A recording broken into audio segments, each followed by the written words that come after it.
मेरी कहानी कुछ ज्यादा ही इनकंसिस्टेंसी से भरी पड़ी है, लेकिन इस चैनल की सबसे पहली और खतरनाक ग्रोथ आईडी चेन सोल्जर के बाद तो फिर क्यों ना ऐसा ही एक धमाकेदार शो को लाया जाए। Please put him on, take a mini sun. आओ चलो टहलका मचा इस अतरंगी और धमाकेदार कहानी के साथ। तकेमी तनकावा नाम की एक लड़की जो कि पढ़ाई से लेकर खेलकूद हर एक चीज के अंदर अव्वल है। हाई स्कूल के फर्स्ट ईयर में आने के साथ ही वो स्टूडेंट काउंसिल प्रेसिडेंट भी बन चुकी है। एक ऐसी गॉडेस जिसके साथ हर किसी को रहना पसंद है। अगर कभी उसकी पोजीशन डिसाइड करने की भी जरूरत पड़ती है तो नंबर 1 के ऊपर जो कोई स्पॉट आता हो वो उसके लायक है। दूसरी ओर हर एक काम में ठहरा में अनाड़ी, जिसके बारे में शायद से ही हाई स्कूल में कोई जानता होगा। अकेले रहने वाला, शायद से ही कभी किसी से बातचीत की होगी। अगर मैं सच कहूँ ना, हम दोनों सिक्के के दो पहलू है, बस हमारे बीच एक ही समानता है। हम दोनों सेम मिडिल स्कूल से थे, पर वहाँ पर भी वो गॉडेस थी, सिर्फ तब तक जब तक उसने मुझे अपनी दुनिया का हिस्सा नहीं बना लिया।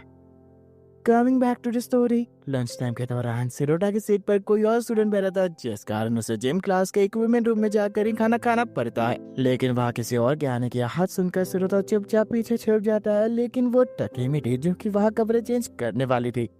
जिस बीच ना चाहते हुए भी सिरोटा की नजर उसकी ओर पर ही जाती है। वो मन ही मन सोच रहा था, आखिरकार भला क्यों स्कूल की कॉलेज और ब्रा पहनना भूल गई।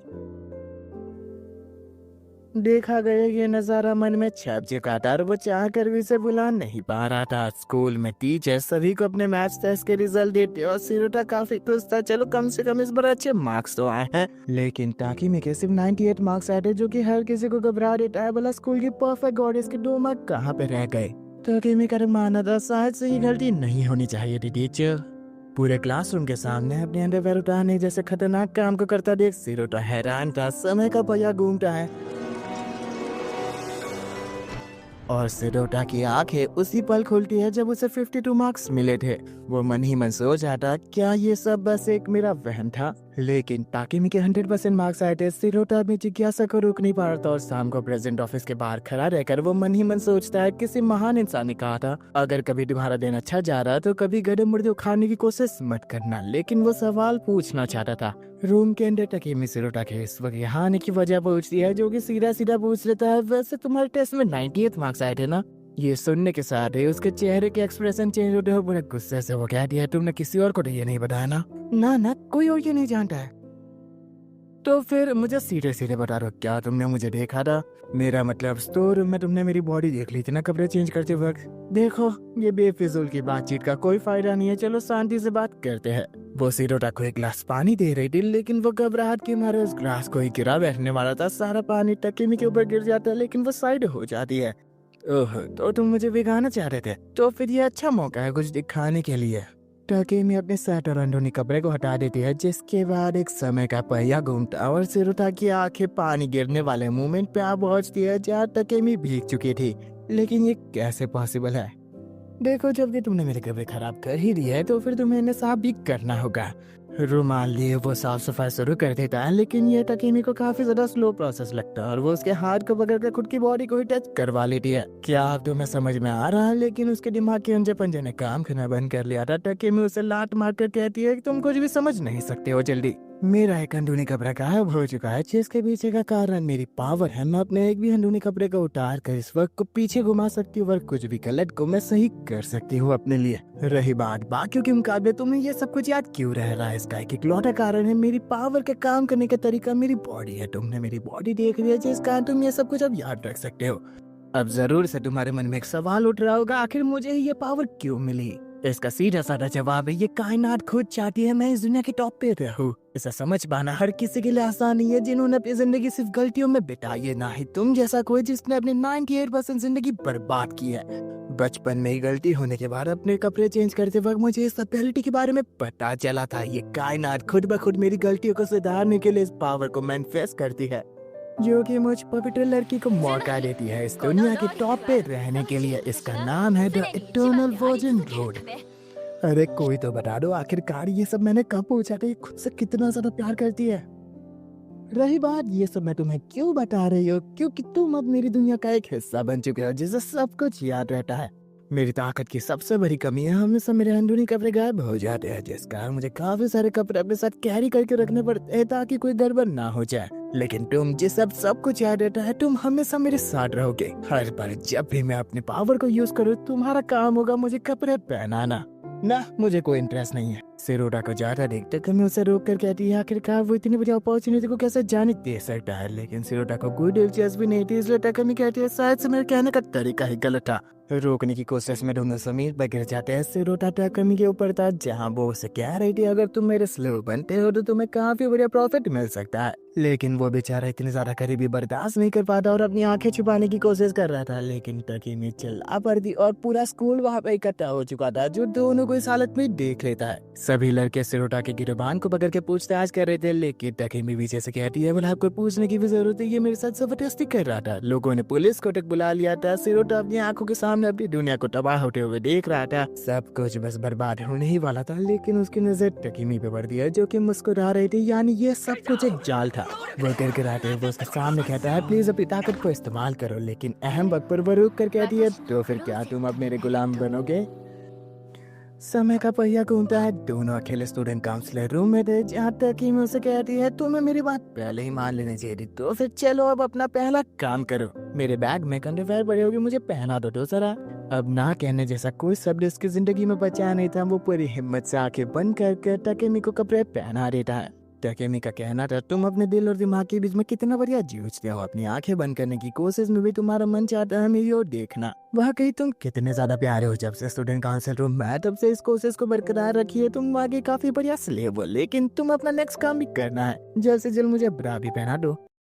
टकीमी जैसी गॉडेस के खिलाफ अगर सिरोडा एक पल को भी आवाज उठाता है, तो फिर उसे जेल जाने से कोई नहीं रोक सकता। इस तरह अपने सपने से जागने के बाद सिरोडा चैन की सांस ले ही रहा था कि टकीमी का मैसेज आ जाता है, जो कि उसे स्कूल में देरी से ना पहुंचने के लिए कह रही थी, पर साथ ही भेजा गया फोटो उसको खुश कर देता है। हाई स्कूल पहुंचने के बाद सिरोडा टकीमी को देखता है, जो कि चेहरे पे मुस्कान के साथ हर किसी को गुड मॉर्निंग विश कर रही थी। वो मन ही मन ख्वाहिश भी रख रहा था, काश कल करी देखी गई गॉडेस की ऐसी साइड बस एक बुरा सपना निकले। लेकिन इस सच्चाई को बदला नहीं जा सकता था। टकीमी उसे गुड मॉर्निंग विश करने के बाद कानों ही कान में कहती है, लेक्चर्स के शुरू होने से पहले तुम्हें स्टूडेंट काउंसलर रूम में आना होगा। कुछ बच्चों ने ये देख लिया था और वो आपस में बात करते हैं कि गॉडेस ने इसे भी गुड मॉर्निंग विश किया। शायद से मेरी क्लास में ही पढ़ता है, इसका नाम शायद से शिजुकी है। स्टूडेंट काउंसिल रूम में टकीमी सिरोडा को घबराने से मना कर दिया, क्योंकि अब वो दोनों पार्टनर्स है, एक क्लोजेट और उसका ओनर। लेकिन वो मन ही मन कह रहा था, ये सब कुछ एक जबरदस्ती है।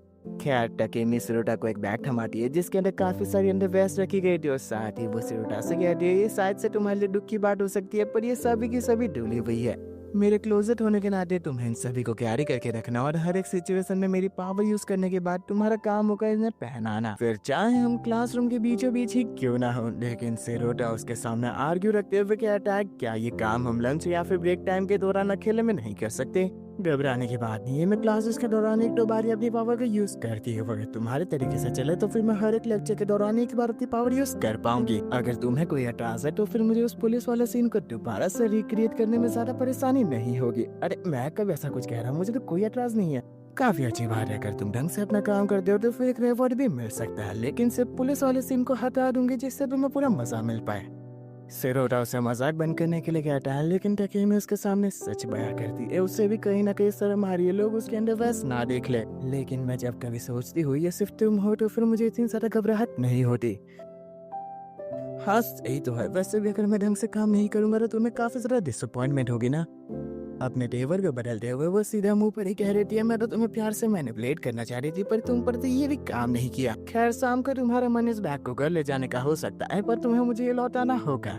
लिटरेचर क्लास के दौरान सिरोडा टकीमी के बारे में सोच जाता, न जाने ये किस मिट्टी की बनी हुई आखिरकार इतनी परफेक्ट गॉडेस को भला किन चीजों के लिए अपनी पावर को यूज करना पड़ सकता है। टीचर टकीमी को एक पोयम रीड करने के लिए कहता है, जिसकी मधुर सी आवाज हर किसी का ध्यान अपनी ओर खींच लेती है। सिरोडा मन ही मन कहता है, इतनी प्यारी आवाज में बोला क्या ही गड़बड़ हो सकती है। बढ़िया से अपनी पोयम को एग्जीक्यूट करने के बाद उसका ध्यान एक हवा के झोंके ने खींच लिया था, जिस कारण वो सिरोडा से कहती है, मैं अपनी पावर को चूज करने जा रही हूँ। भले ही मेरी पोयम सभी को अच्छी क्यों ना लगी हो, लेकिन वो बिल्कुल परफेक्ट कहने लायक नहीं थी। अपनी अंडरवेयर उतारने के साथ टकीमी और सिरोडा वक्त उस पल पहुँचते जब टीचर टकीमी को पोयम बोलने के लिए कह रहे थे। दो पल खास कर वो कुछ वक्त ले लेती है और हवा के साथ अपनी आवाज को इस तरह मिलाती है, जिससे हर कोई पोयम की गहराई में चला गया था। तालियों की गड़गड़ाहट से प्रशंसा होती है और सिरोडा भी मन ही मन कह रहा था, वाकई पिछली बार के मुकाबले ये कुछ ज्यादा ही बढ़िया था। पेपर को फेंक कर टकीमी सिरोटा का ध्यान अपनी ओर खींचकर उसे जल्द से जल्द काम करने के लिए कह दिया। लेकिन इस सब के बीच में वो ये सब भला कैसे कर पाएगा? जानबूझ के अपने शरीर को हिला डुला कर टकीमी उसका ध्यान खींचने की कोशिश कर रही थी, जिससे परेशान होकर सिरोटा मन ही मन सोचता, अरे कोई तो बहाना मिलना चाहिए ना। टकीमी अपना इरेजर जमीन पर गिराकर सिरोटा को एक मौका भी दे देती है। पूरी हिम्मत से उठकर वो टकीमी के बेंच के पास जाता और अपनी जेब में रखी अंडरवेयर उसे पहना देता है।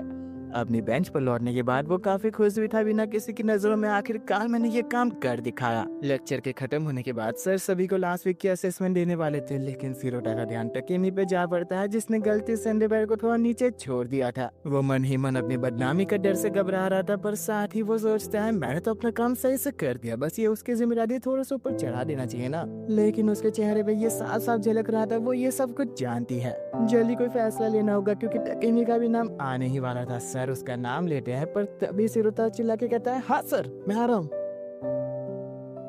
बेटा ये तेरा नाम कब से टकीमी हो गया? अगर आ ही चुकी हो तो जाओ ये बुक भी उसे दे दो। टकीमी के डेस्क के पास बिना कुछ करे खड़ा रहना लोगों का ध्यान भी खींच सकता था, जिसे समझ कर टकीमी उसके पैरों को पैर से पकड़ कर कहती है, जल्दी करो।